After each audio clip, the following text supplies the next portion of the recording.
Autograph session. Well, we got the... Wait, look here. Okay, I gotta give it to Junpei. Junpei. Wait, all right, questions. Who's got questions? It's never been asked in the history of... Raise your questions here, new. Go. Pick one. What was the most...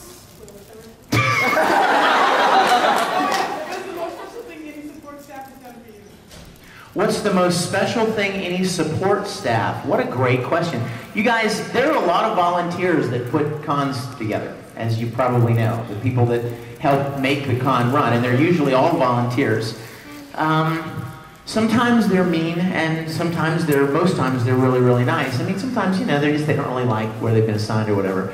And so, you know, but a lot of times they're so wonderful. And let's see, what would be one of the nicest things that anyone's... I got it.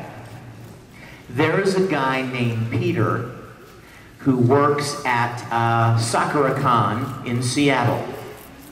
He's a grown guy. I mean, he's like, you know, probably mid-30s, and he's like a computer programmer. He's very smart, very cool guy. Well, he was my guest liaison 2 years ago at Onicon, and then he requested to be my guest liaison again last year. So last year, you may have seen pictures of this. I wore my Captain Kirk uniform. Did you see this online somewhere? At Onicon. Well, Peter was my guest liaison, and when I told him the day before that I was going to wear my Captain Kirk uniform, he showed up the next morning wearing a Mr. Spock uniform.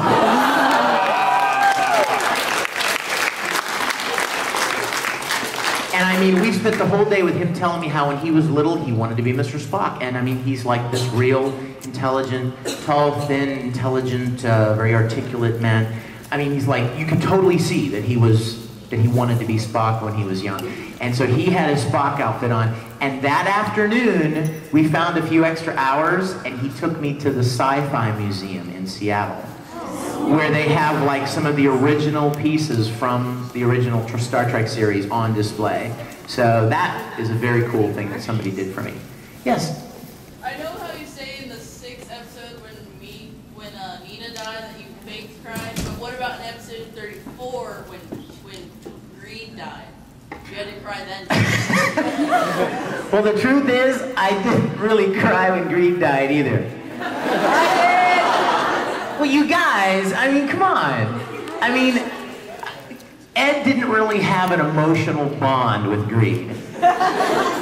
So, I mean, I genuinely cried in episodes where there were emotional moments between Ed and characters that he really had an emotional tie to.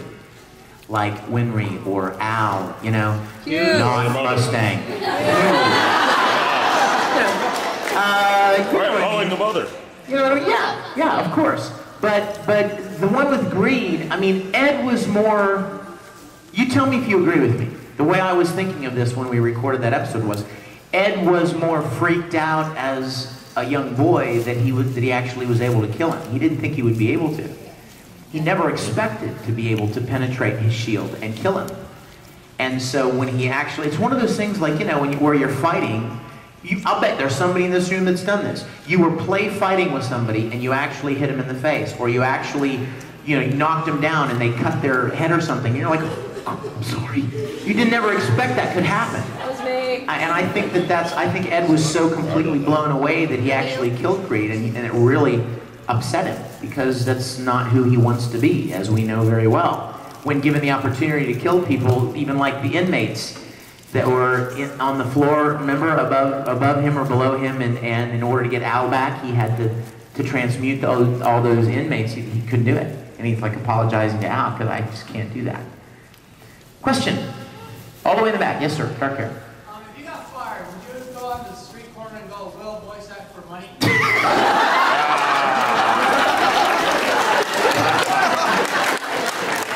I'm gonna go do that right now.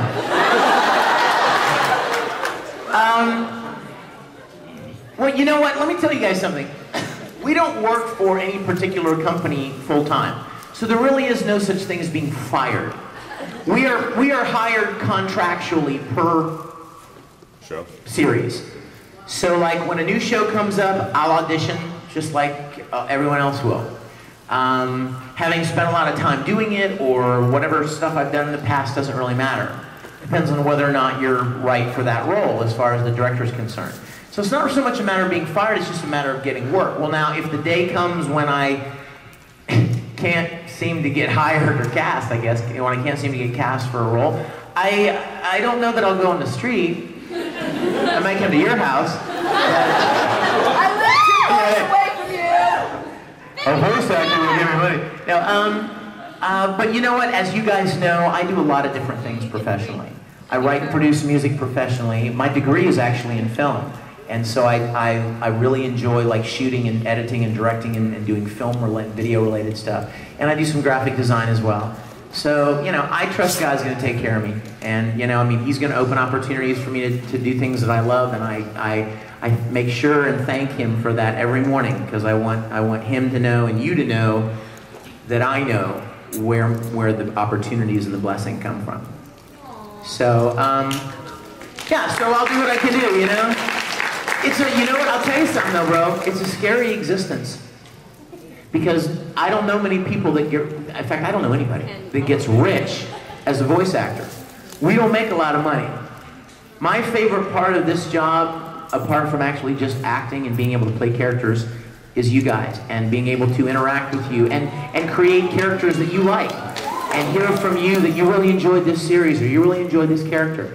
And that's priceless to me. So what we don't get in money, we get in the kind of kindness and encouragement and support that you guys give us. Yes, in the bandana. I'm pretty sure that last one was among the top 10, but what's the oddest question you've ever been asked? The oddest? Yes. This is a repeat, then why not? Can I lick your hand?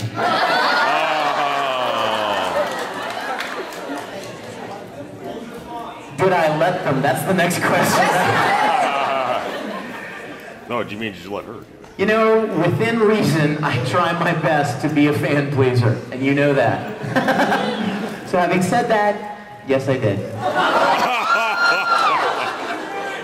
But you know what? But they had to play the tears card. They had to go into the Tears for licks. My friend bet me. I bet my friends all of my money that you would let me do this. I swear. Tears for licks. She bet her friends that I would let her do it. All of her money, she says. And they're all standing in the corner going, licks for tears. So I'm like, Tears for licks.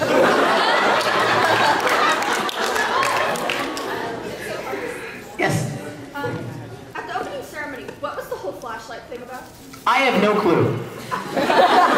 Here's what I think. I think Carrie Savage at a convention, it may have been this one last year, found something under her bed in her hotel room that didn't belong to her.